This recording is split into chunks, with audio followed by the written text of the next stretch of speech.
ಈ ಪರಿಶುದ್ಧವಾன ஆராதனைக்குரிய நாளிலே நம்ம தேவனுக்கு முன்பாக இந்தல நாவ நிறுத்து கொண்டிருக்கிறோம்.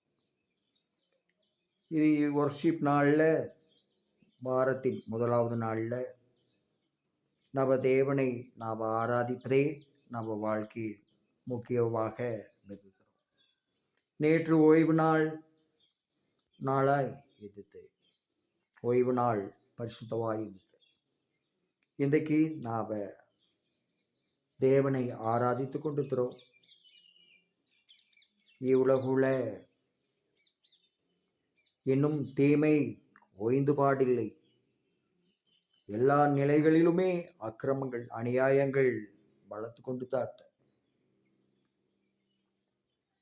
தேசூல நாம் இறக்கூடிய தேசூல அதே மாதிரியான காரியங்கள் அதிகமாயித்த. நான் அதிகமாய் இதில் துன்பப்பட்டு கொண்டிருந்தாலும் நான் தேவனுக்கு முன்பாக ಒಂದು தேவதாசனாக தேவ ஊழியக்காரனாக ரெவரண்டாக இருக்கிறேன். ஆனால் தமிழ்நாட்டில் அநேக ரெவரண்ட்மார்கள் இப்ப அவர்களுக்கு நன்னை ஒப்பிட முடியாது. அவர்களுக்கு நான் ஒப்பாக மாட்டேன். ஆனால் அவர்கள் நன்னை ஏதோ ಒಂದು காலகட்டத்தில் ஏதோ ಒಂದು சூழ்நிலையில் நடத்தீர். ஆனால் நானோ அவர்கள் வழிநடத்தல் பிரகாரமாக நடை முடியல. நான் நனுக்குள்ளேயே நானே நடைக்கூடிய ಒಂದು தன்மையில தான் தேவனுக்கு முன்பாக நான் இருக்கிறேன். அதிப்பால அவர்கள் நம்மேல ஏன எண்ணங்கள் கொண்டிருந்தேடு எனக்கு அரசுக்காது.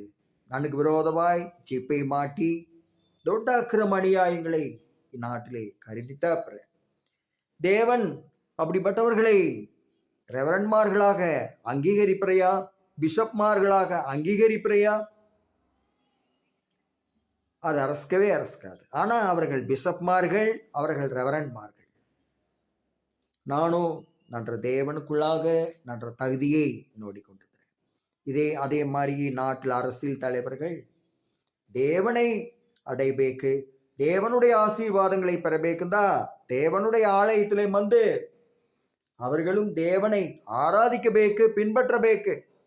அதை விட்டுட்டு தேவனுடைய ஊழியக்காரனாய் இறக்கூடியவர்கள் சில ஆலோசனைகளை நாட்டுக்காக நாவ கொடுவாள நவளையே எடுத்துக்கொண்டு கடைசியில் நவளைவே மேற்கொள்வதற்கு ஏதுவான ஒரு காரியங்களை தேசோல அரசியல்வாதிகள் கருதி கடைசியில் நவளை காட்டிலும் அவர்கள் தொட்டவர்களாக ஆகಬೇಕು.